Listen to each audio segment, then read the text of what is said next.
안녕하십니까, 안정찬입니다. 주택관리사 기출문제 강의죠. 이번 영상은 법인에 관한 문제를 풀어볼 거예요. 그래서 법인에 관한 문제를 풀어보면서 하나씩 한번 정리를 해보도록 하죠. 자, 문제를 보시죠. 1번 문제입니다. 민법상 법인에 관한 설명으로 옳지 않은 것은 이렇게 나와 있죠. 사단법인의 사원의 지위는 정관에 의하여 양도될 수 있다. 맞습니다. 기억할 거 어떻게 기억하셔야 되냐면 사단법인의 사원의 지위는 원칙적으로 양도될 수도 없고 상속도 되지 않습니다. 다만 정관으로 달리 정할 수가 있기 때문에 정관으로 양도를 가능하게 만들 수가 있기 때문에 정관에 의해 양도될 수 있다. 맞는 질문이죠. 2번 부동산의 생전처분으로 재단법인을 설립하는 경우 법인 설립 외에 부동산에 대한 등기가 있어야 법인은 제3자에 대한 관계에서 소유권을 취득한다. 맞는 질문이거든요. 이건 제가 좀 설명을 드려야 될 것 같아요. 자, 재단법인 설립행위에 대해서 법적 성질은 상대방 있는 단독행위입니다. 단독행위라는 말은 법률행위이기 때문에 186조에 따른다면 재단법인은 자기 앞으로 이전 등기까지 해야 비로소 소유권을 갖거든요. 근데 민법 48조에서 재단법인은 등기 없이도 소유권을 갖는다라고 규정을 두고 있기 때문에 이 186조와 48조가 뭐하고 있냐면 충돌되고 있어요. 이 올파리는 어떻게 이해하고 있냐면 이렇게 이해하고 있습니다. 자, 갑이라는 사람이 A라는 토지, 부동산을 출연을 해가지고 K라는 재단법인을 만들려고 하면 일단 재단법인은 48조에 따라서 자기 앞으로 등기를 하지 않아도 일단 소유권을 취득한다고 봅니다. 다만 이 재단법인은 등기 없이 소유권을 갖게 됐는데 갑이 마음이 바뀌어가지고 을과 만나가지고 매매 계약을 하고 갑이 을에게 이전 등기를 해줬다면 이 K 재단법인은 등기 없이 취득한 소유권을 가지고 을 제3자에게 대항할 수가 없다라는 것이 우리 판례 입장이거든요. 따라서 재단법인은 이전 등기를 받지 않더라도 일단 소유권을 갖습니다. 다만 자신의 소유권을 가지고 제3자에게 대항하려면 그때는 뭐가 필요하죠? 등기가 필요하다는 것이 우리 판례 입장이거든요. 그럼 이번 지문을 다시 보시면 부동산의 생전처분으로 재단법인 설립하는 경우 법인 성립 외에 부동산에 대한 등기가 있어야 법인은 제3자에 대한 관계에서도 소유권을 취득한다. 맞죠? 왜냐하면 제3자에게 자기 소유권을 가지고 대항하려면 재단법인은 자기 앞으로 뭘 해야 돼요? 등기를 해야 되니까요. 3번 재단법인 설립 시 출연자가 출연재산의 소유 명의만을 재단법인에 기속시키고 실질적 소유권은 자신에게 유보하는 부관을 붙여서 이를 기본재산으로 출연하는 것도 가능하다? 가능하지 않습니다. 그러니까 이게 소유 명의만을 재단법인으로 기속시킨다는 말은 일종의 이게 뭐냐면 명의신탁이고요. 부동산 실명법에 반합니다. 따라서 이것은 허용되지 않고 해봤자 그 등기는 무효이기 때문에 3번이 옳지 않은 지문이고 3번이 답이 되는 거죠. 4번 재단법인 목적을 달성할 수 없는 때에는까지 끊어볼게요. 자, 일단 재단법인은 정관을 변경하지 못하는 것이 원칙입니다. 다만 첫째 정관 변경 방법을 따로 규정하고 있는 경우에는 재단법인의 정관도 변경하는 것이 가능하고요. 두 번째, 사무소 소재지나 영업소를 변경하는 것은 가능하고, 그 다음에 세 번째, 이거죠. 목적을 달성할 수 없는 때에는 주무관청의 허가를 얻어서 정관을 변경하는 것이 가능합니다. 따라서 목적을 달성할 수 없는 때 설립자의 이사는 주무관청의 허가를 얻어 설립을 취지를 참작하여 그 목적 기타 정관의 변경 규정을 변경할 수 있다. 맞는 질문이죠. 5번입니다. 자, 법인의 이사가 나왔는데 법인은 대외적으로 법인을 대표하고요. 대내적으로는 법인의 사무를 집행하는데 대외적으로 법인을 대표할 때는 각자 1인이 대표하게 되고요. 대내적으로 사무를 집행할 때는 이사의 과반수로서 결정한다. 이 대외적인 거와 대내적인 것이 다르니까 조심하시기 바라고, 따라서 5번. 법인의 이사가 수인인 경우에는 정관에 다른 규정이 없으면 법인의 사무 집행은 대내적인 거죠. 이사의 과반수로서 결정한다. 맞는 질문이죠. 답은 뭐죠? 3번입니다. 2번입니다. 민법상 법인의 정관에 관한 설명으로 옳은 것을 찾으라고 하네요. 1번입니다. 자, 정관의 규제사항 중에서 중요한 게 뭐가 있냐면 자산에 관한 규정이 있어요. 자산에 관한 사항을 정관에 기재하라고 되어 있거든요. 따라서 만약에 1번 재단법인이 기본 재산을 처분하거나 취득하게 되면 결과적으로 정관 변경을 초래하기 때문에 반드시 주무관청의 허가가 필요합니다. 다시 한번 정리해 볼까요? 자, 자산에 관한 사항은 정관의 기재 사항이고요. 따라서 재단법인이 기본 재산을 취득하거나 기본 재산을 처분하는 것은 자산이 변경되니까 정관 변경을 초래하게 되고요. 따라서 기본 재산을 취득하거나 처분하고자 할 때에는 주무관청의 허가가 반드시 필요합니다. 따라서 1번 재단법인의 기본 재산이 경매 절차에 의해서 매각됐어요. 처분된 거죠. 주무관청 허가가 필요하겠죠. 따라서 주무관청의 허가가 없는 한 매수인은 소유권을 취득할 수 없다. 맞는 질문이고요. 답은 1번이 되는 거죠. 2번 사원청의 결의에 의한 정관의 해석입니다. 이게 좀 많이 생략되어 있는데 자, 이런 거를 생각해 보시면 돼요. 자, 예를 들어서 정관에 예를 들어서 노란색이라고 기재되어 있어요. 노란색. 근데 사원들이 모여가지고요. 이거를 어떻게 해석하기로 결의를 했냐면 앞으로 노란색이라고 써 있지만 앞으로는 빨강색으로 하기로 했다라고 결의를 했다면 결과적으로 정관을 뭐 한 거죠? 변경한 거죠. 따라서 주무관청의 허가가 필요하다는 것이 우리 판례 입장이고요. 만약에 주무관청의 허가가 없다면 이러한 결의는 뭐가 되는 거죠? 무효인 것이고 따라서 구성원도 구속하지 않고 법원도 구속할 수가 없는 거죠. 2번 사원총의 결의에 의한 정관 해석은 결과적으로 정관을 변경하게 되니까 주무관청의 허가가 없는 한 뭐예요? 무효이기 때문에 구성원인 사원들이나 법원을 구속한다. X가 되는 거죠.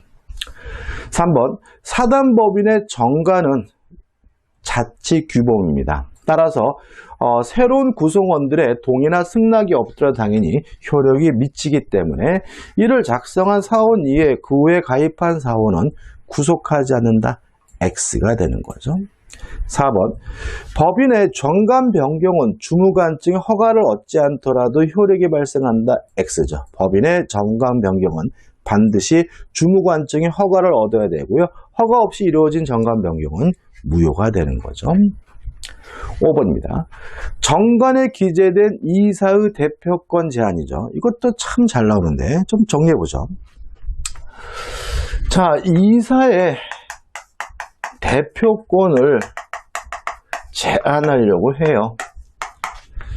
자, 이사의 대표권을 제한하려면 뭘 해야 되냐면 정관에 기재를 해야 합니다. 만약에 정관의 대표권 제한에 대해서 기재가 안 돼 있다면 이거는 뭐가 되냐면 무효가 돼요.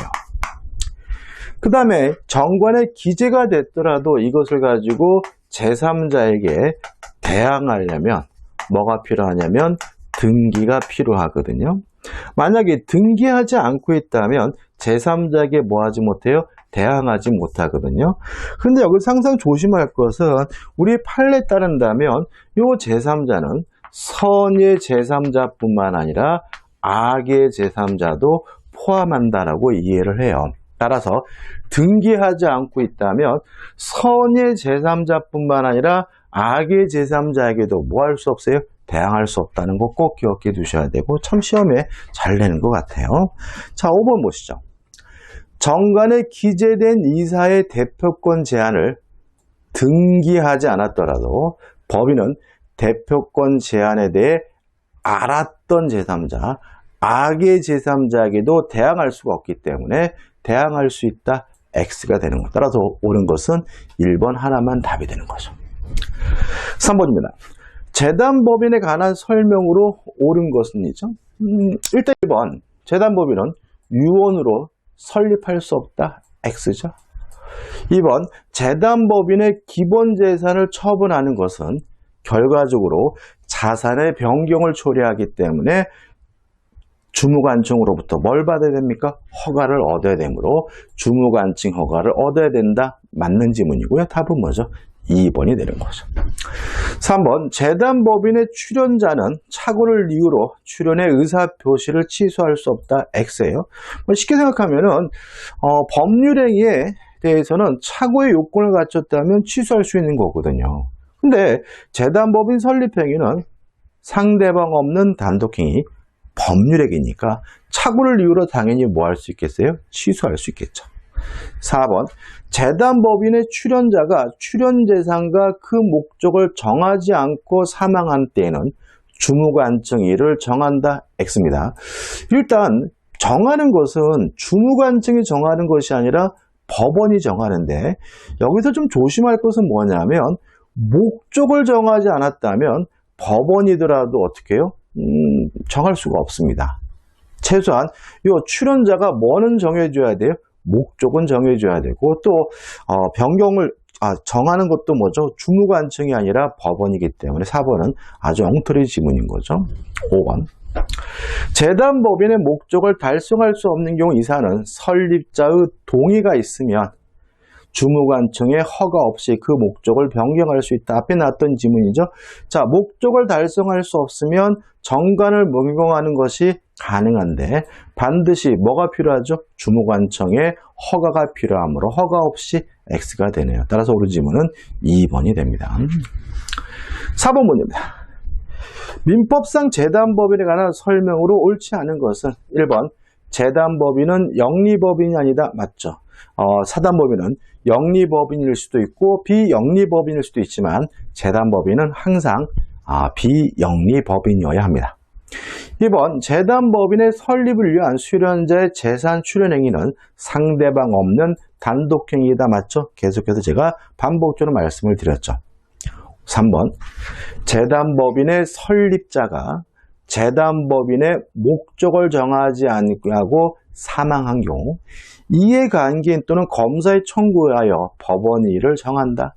법원이 정하는 것은 맞는데 목적은 정할 수는 없는 거죠. 법좀 하나 읽어볼까요? 해설에 나와 있죠. 44조입니다. 이렇게 돼 있어요. 재단법인의 설립자 그 명칭, 사무소 소재지 또는 이사의 임면의 방법을 정하지 아니하고 사망한 때에는 이해관계인 또는 검사의 청구에 의하여 법원이 이를 정하는 거죠. 다시 말하면 법원이 정할 수 있는 것은 부수적인 명칭이나 사무소 소재지, 이사 임명 방법인 거죠. 목적은 반드시 누가 정해줬어야 돼요? 설립자가 정해줬어야 되고요. 목적은 법원이 정해줄 수는 없기 때문에 3번은 뭐가 되죠? X가 되고요. 3번이 답이 되는 거죠. 이해되시죠, 여러분들? 4번입니다. 유언으로 특정 부동산을 출연하여 재단법인을 설립하는 경우 자 그러면 재단법인은 등기 없이도 소유권을 갖지만 제3자에게 대항하려면 뭐가 필요하죠? 등기가 필요하니까 제3자에 대한 관계에서 제3자 관계죠. 그 부동산이 재단법인에게 기속하기 위해서는 소유권 이전 등기가 필요하다. 맞네요. 5번 비영리법인 재단법인도 그 목적을 달성하기 위하여 본질이 반하지 않는 정도의 영리활동 물론 할 수가 있습니다. 뭐 예를 들어가지고 대학병원들은 다 뭐죠? 비영리재단법인이거든요. 그래도 여러분 아시다시피 이 법이 더럽게 비싸죠? 영리활동할 수가 있어요. 따라서 이 문제의 답은 몇 번입니까? 3번이 되네요. 5번입니다. 민법상 재단법인에 관한 설명으로 옳지 않은 것은 1번 1인의 설립자에 의한 재단법인 설립행위는 상대방 없는 단독행위이다. 맞는 증거죠. 2번 재단법인의 설립을 위하여 반드시 재산에 출연이 있어야 된다. 맞아요. 왜냐하면 재단법인이라면 이 재단이라는 말이 뭐예요? 재산의 집합이죠. 그러니까 재산의 집합에다가 법인격을 부여한 것이 재단법이고요. 따라서 재단법이 되려면 반드시 뭐가 있어야 돼요? 재산이 있어야 되니까 2번은 맞는 질문이죠. 3번 출연재산이 부동산인 경우 다시 한번요. 등기 없이 소유권을 갖습니다. 다만 그 소유권을 가지고 제3자에게 대항하기 위해서는 자기 앞으로 소유권에 관한 뭐가 필요하죠? 이전 등기가 필요합니다. 따라서 법인의 설립 등기만으로도 그 재산은 제3자에 대한 관계에서 법인에게 기속된다는 증명은 X가 되는 거죠. 다시 말하면 제3자에게 대항하려면 자기 앞으로 부동산에 관한 뭘 해야 됩니까? 이전 등기를 해야 되는 거죠. 4번 재단법인의 설립을 위하여 서면에 의한 증여를 하였더라도 착오에 기한 의사표시 이유로 증여 의사표시 취소할 수 있다. 맞겠죠? 왜요? 증여도 의사표시고 법률행위니까요. 5번 법인 아닌 재단이죠. 자, 일단 우리가 법인 아닌 사단이나 재단은 권리 능력은 없어요. 그렇지만 당사자 능력은 인정이 돼요. 그래서 소송의 당사자가 될 수 있고요. 등기의 당사자가 될 수가 있기 때문에 부동산에 관한 등기 능력이 인정될 수 있다. 맞는 증이 됩니다. 답은 3번입니다. 6번입니다. 사단법인에 관한 설명으로 옳지 않은 것은 1번 정관의 변경과 임의 예산은 물론 사원총회의 권한에 속하겠죠. 2번 사원총회 소집 절차가 법률 또는 정관에 위배된 경우에도 특별한 사정이 없는 한 총회 결의는 유효하다. X죠. 그죠? 말 그대로 뭐죠? 소집 절차가 만약에 법률 또는 정관에 위반됐다면 소집 절차 자체가 잘못된 거니까 그 결의는 뭐겠어요? 무효겠죠. 답은 뭐죠? 2번입니다. 3번 이사의 임명, 의사를 어떻게 임명하고 면직할지는 정관의 필요적 기재사항이다. 맞는 질문이고요. 조심할 것은 이사의 성명과 주소는 등기사항입니다. 그렇죠? 그래서 이사의 성명과 주소는 등기사항, 이사의 임명, 어떻게 임명하고 면직할지는 뭐죠? 정관의 필요적 기재사항이라는 거 주의하셔야 되겠죠. 4번입니다. 자, 감사가 이사의 업무 집행에 관하여 부정한 것이 있음을 발견했어요. 그러면 두 가지 일을 하게 됩니다. 첫째, 주무관청에 보고를 해야 되고요. 두 번째, 사원총회에 보고를 해야 돼요. 그러면 사원총회에 보고를 하기 위해서 사원총회를 소집할 수 있어야 되겠죠. 따라서 이를 보고하기 위하여 필요한 때에는 사원총회를 소집할 권한이 있다. 맞는 질문이죠. 원래 이 사원총회를 소집하는 권한은 누구에게 있는 거냐면 이사에게 있어요. 그래서 이사가 소집하는 것이 원칙입니다. 다만 두 번째, 총사원의 5분의 1의 찬성으로 이사에게 소집 요구를 할 수가 있고요. 세 번째, 감사가 업무 집행에 부정한 것이 있음을 발견했을 때 보고하기 위해서 감사도 소집할 수 있습니다. 그래서 사원증을 소집하는 방법이 세 가지가 있음을 주의하시기 바랍니다. 5번, 사단법인과 어느 사원 간의 이해관계가 있는 사항을 결의하는 경우, 보통 우리가 이해가 상반된다고 하죠. 특별한 사정이 없는 그 사원은 결의권이 없다. 물론 뭐죠? 맞는 질문입니다. 7번입니다. 민법상 사단법인에 관한 설명을 옳지 않은 것은 1번 정관의 변경은 반드시 주무관청으로부터 허가를 얻어야 되므로 주무관청의 허가를 얻지 않으면 그 효력이 없다. 맞네요. 2번 다시 한번 설명드릴까요? 잊어버리셨나요? 이거죠. 자, 다시 한번 정관에 노란색이라고 기재되어 있는데 사원총회에서 뭐라고 결의를 했냐면 빨간색으로 해석하기로 결의를 했다면 결과적으로 정관을 뭐 한 거죠? 변경한 것이니까 주무관청에 허가가 없는 한 뭐가 되죠? 무효가 됩니다. 중요합니다. 이것도 참 잘 내는 것 같아요. 자, 2번. 정관의 규범적 의미의 내용과 다른 해석, 노란색을 빨간색으로 이해하기로 해석기, 사원청의 결의에 의하여 표명됐다면 실질적으로 정관을 변경한 것이기 때문에 주무관청의 허가가 없는 한 무효인 거죠. 따라서 그 결의에 의한 해석은 그 구성원에게 구속력이 있다. X. 주무관청이 허가가 없다면 무효인 것이고 따라서 구속력이 없겠죠. 답은 뭐죠? 2번이 됩니다. 3번. 사원 자격의 득실에 관한 규정은 사단법인 정관의 필요적 기재사항이고요. 사단법인, 재단법인 이런 게 없겠죠. 4번.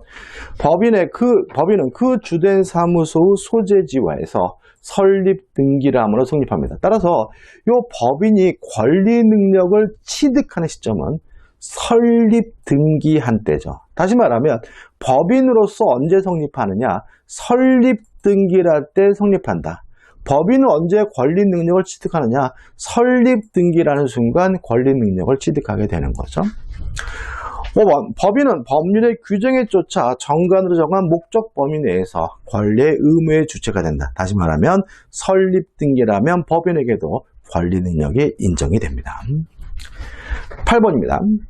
법인의 불법 행위 능력에 관한 설명으로 옳은 거죠. 이 법인의 불법 행위에 대해서도 시험 문제를 잘 내는 편이에요. 자, 한번 생각해 보죠. A라는 법인의 갑이라는 대표기관 이사가 을에게 불법 행위를 저질렀어요. 그러면 요 법인이 요 피해자에게 책임을 져야 되거든요. 요 우리가 법인의 불법 행위 문제입니다. 이렇게 법인의 불법 행위 책임이 인정되기 위해서는 요건이 필요한데, 첫째, 이사와 같은 대표기관의 행위여야 됩니다. 그럼 대표기관이 뭐가 있을까요? 이사, 임시이사, 특별대리인, 청산인, 이런 사람들은 뭐죠? 대표기관이고요. 감사, 사원총회는 뭐가 아닙니까? 대표기관이 아니죠. 다시 말하면 이사 같은 대표기관 행위고요. 또 이것이 결국은 직무와 관련된 행위여야 합니다. 따라서 이러한 불법 행위가 만약에 대표기관 행위고 직무와 관련된 행위라면 요 이사 행위는 이코로 법인 자신의 행위이기 때문에 법인은 요 피해자에게 뭘 줘야 됩니까? 책임을 부담하게 됩니다. 여기서 조심할 것은 첫째, 그렇다 그래서 이사 개인의 책임이 면책되느냐? 그것은 아닙니다. 자, 우리 판례에 따른다면 요 갑과 A는 관계가 뭐로 이해하냐면 부진정, 연대, 채무로 이해를 해요. 따라서 피해자인 을의 입장에서는 A든 갑이든 아무나 편한 사람에게 손해배상 책임을 물을 수 있다는 거 기억해 두시기 바라고요. 마지막으로 법인이 요 을에게 책임을 부담했다면 A는 갑에게 부상하는 것이 가능하다는 거 기억해 두시기 바랍니다. 그 다음에 좀 조심할 것은 뭐냐면 개념인데 왜 이사 같은 대표기관의 행위는 법인에게 책임이 발생하느냐? 이사 같은 대표기관 행위는 결국은 법인 자신의 행위이기 때문에 따라서 이사가 한 행위는 법인이 스스로 자신이 한 것이기 때문에 법인이 책임을 지는 것이지 이사가 법인의 직원이어서 책임을 지는 것은 아니기 때문에 이런 경우에 직원에 대한 책임, 사용자 책임은 발생하지 않는다는 것까지 기억해 두시면 퍼펙트합니다.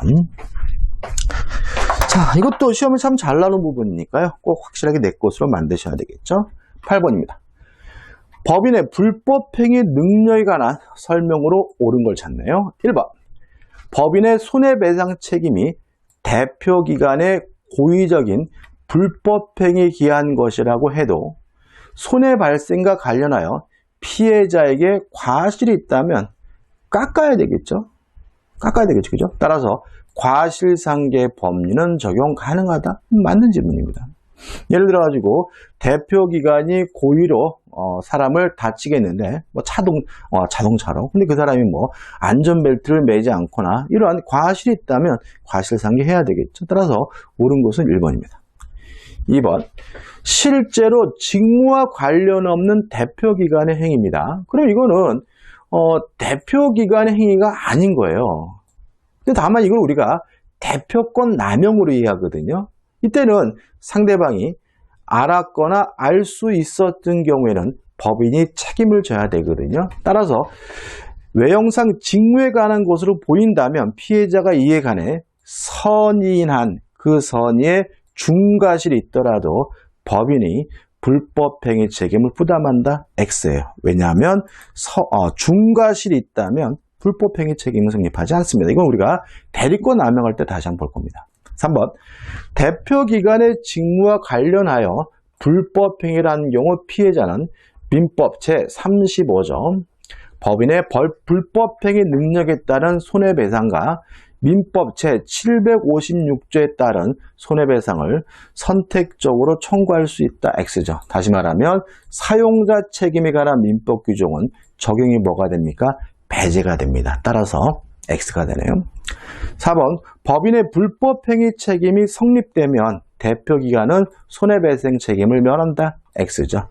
법인과 이 대표기관의 관계는 부진정 연대 채무고 따라서 피해자는 법인이나 대표기관 아무에게나 전액에 대해서 손해배상을 뭐 할 수 있죠? 청구할 수가 있는 거죠.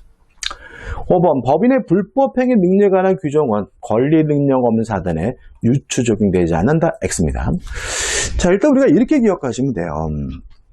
권리 능력 없는 사단, 법인 아닌 사단은 법인으로서 실체는 갖췄지만 등기만을 안 하고 있는 사람의 모임이거든요. 그리고 이 권리 능력 없는 사단에 대해서는 법인에 관한 민법 규정이 그대로 뭐가 되냐면 유추 적용이 돼요. 뭐만 빼고요? 등기와 관련된 것만 빼고.